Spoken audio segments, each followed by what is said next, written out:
जब हमने जबरन किया हो, लेकिन अगर किसी आक्रांता ने आकर के हमारी शांति और हमारी सद्भावना का दुरुपयोग करने का दुस्साहस किया, तो सदैव भारत माता के बहादुर जवानों ने मातृभूमि की रक्षा करने के लिए अपना सर्वस्व न्यौछावर करने में किसी भी प्रकार की कोई और कसर भी नहीं छोड़ी। हम लोग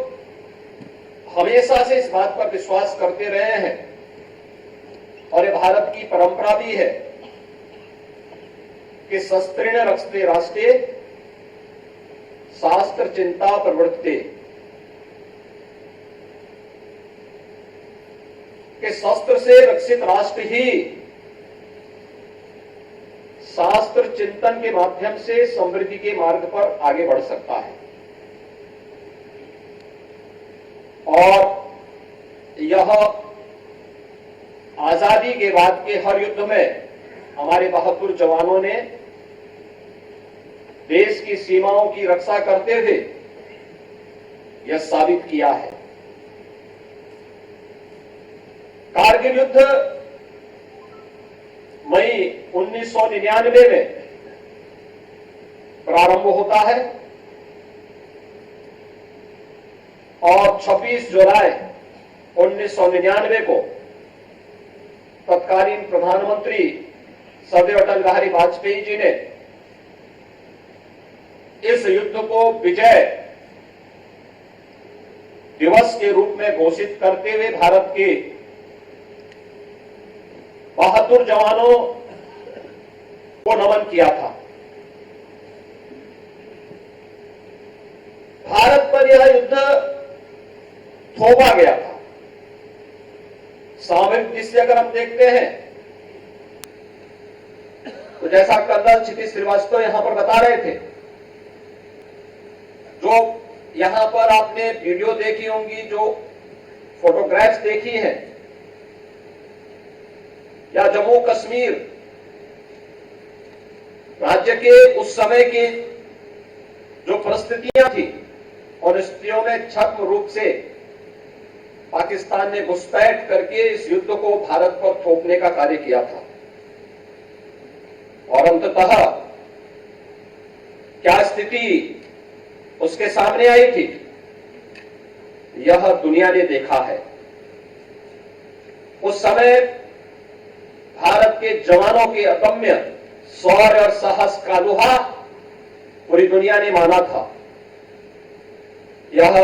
हम सबका सौभाग्य है कि यह वर्ष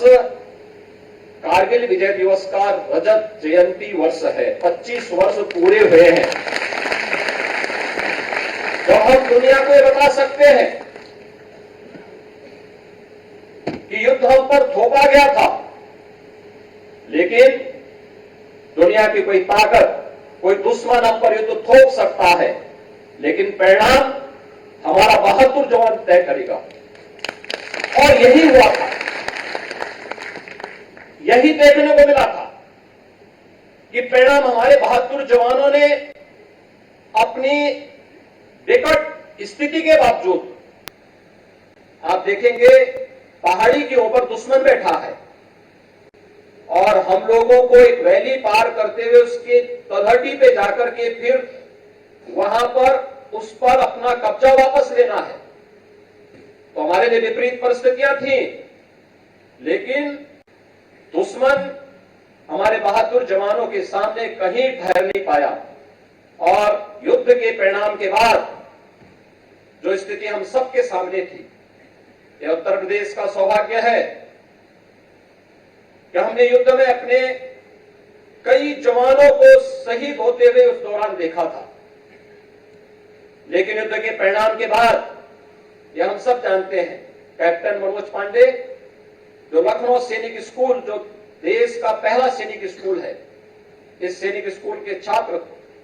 जिन्होंने अपना जीवन प्रारंभ किया और भारत का सैन्य का सर्वोच्च सम्मान परमवीर चक्र उन्हें प्राप्त होता है। ऐसे ही आपने देखा होगा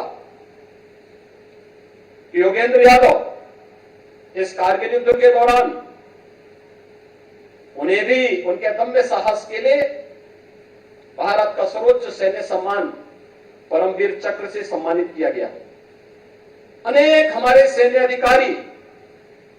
मेजर रितेश मिश्रा, लांस नायक केवड़ानंद द्विवेदी, राइफलमैन सुनील चंद,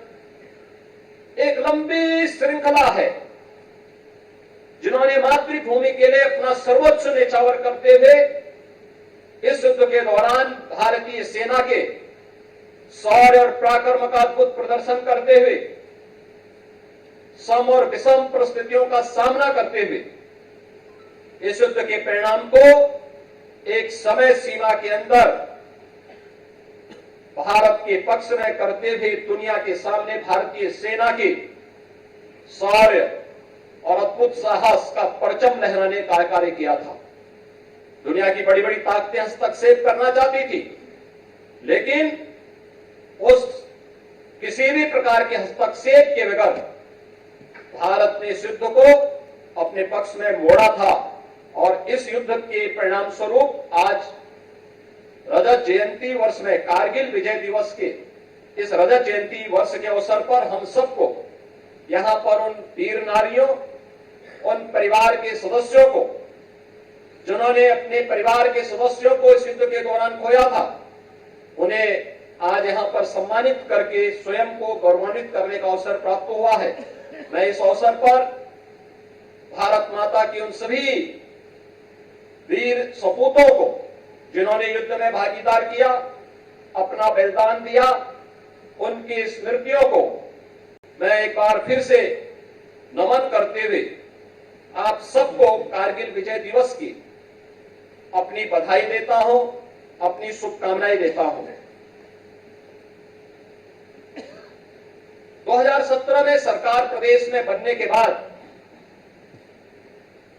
राज्य सरकार के नियमों में संशोधन करते हुए हम लोगों ने कुछ व्यवस्थाएं लागू की और उसके अंतर्गत हम लोगों ने सुनिश्चित किया कि भारत हम इसलिए सुरक्षित हैं, हम इसलिए अपनी प्रगति के मार्ग को आगे बढ़ाने के लिए स्वतंत्र हैं क्योंकि दिन और रात, सुबह और शाम घर से दूर सम और विषम परिस्थितियों का सामना करते हुए, मौसम के प्रतिकूल परिस्थितियों का सामना करते हुए हमारा बहादुर जवान भारत की सीमाओं की रक्षा करने के लिए पूरी दृढ़ता के साथ खड़ा है। हम आज अगर भारत को दुनिया की एक बड़ी ताकत बनाने की ओर अग्रसर कर रहे हैं और विकसित भारत के प्रधानमंत्री मोदी जी के संकल्पों को आगे बढ़ा रहे हैं, इसमें निश्चितता छुपी हुई है कि हमारी सीमाएं सुरक्षित हैं। इन सीमाओं की सुरक्षा करने वाले उन बहादुर जवानों को जो देश की सीमाओं की सुरक्षा करते हुए या देश के अंदर अगर कहीं पे किसी भी विकट परिस्थिति से मुकाबला करने के लिए हमारे बहादुर जवान जाता है, उस बहादुर जवान के शहीद होने पर हम लोग राज्य सरकार की ओर से भी उन्हें कुछ सहायता प्रदान करेंगे। और हम लोगों ने उस समय यह व्यवस्था भी थी कि कोई भी हमारा जवान जो भी इस युद्ध, किसी भी युद्ध के दौरान या सीमा की सुरक्षा करते हुए शहीद होता है, हम राज्य शासन की ओर से भी उस परिवार को न केवल 50 लाख रुपए की सहायता राज्य शासन देगा, अपितु उस परिवार के एक सदस्य को उत्तर प्रदेश शासन की सेवा में सेवा का अवसर भी राज्य सरकार प्रदान करेगी। उस जवान के साथ ही हम लोगों ने यह भी व्यवस्था दी कि राज्य के अंदर जिस गांव, जिस नगर, जिस कस्बे का वो जवान रहने वाला होगा, उस जवान की स्मृति को हम आगे बढ़ाने के लिए उनका एक भव्य स्मारक या किसी इंस्टीट्यूट का नाम, किसी इंस्टीट्यूशन का नाम या किसी मार्ग का नामकरण उस जवान के नाम पर करेंगे। और ये सिलसिला 2017 से लगातार प्रदेश के अंदर हम लोगों ने इन कार्यक्रमों को प्रदेश के अंदर लागू किया है। मैं आज के उस अवसर पर अपने सभी बहादुर जवानों को इस बात के लिए आश्वस्त कर रहा हूं कि राज्य सरकार सीमा की सुरक्षा करने वाले, सम और विषम परिस्थितियों में भारत मातृभूमि के लिए पूरे समर्पण भाव के साथ कार्य करने वाले उन सभी बहादुर जवानों के साथ सदैव खड़ी है। और जिस भी स्तर पर सहयोग की आवश्यकता पड़ेगी, हम सेना के मनोबल को आगे बढ़ाने के लिए सेना के साथ कदम से कदम मिला करके राज्य सरकार सदैव सहयोग करने के लिए तत्पर रहेगी। इस विश्वास के साथ एक बार फिर से कारगिल विजय दिवस के अवसर पर मैं एक बार फिर से आप सबको हृदय से बधाई देता हूं, आपका अभिनंदन करता हूं और आपके उज्जवल भविष्य के लिए अपनी मंगलमय शुभकामनाएं देते हुए अपनी वाणी को विराम देता हूं। जय हिंद।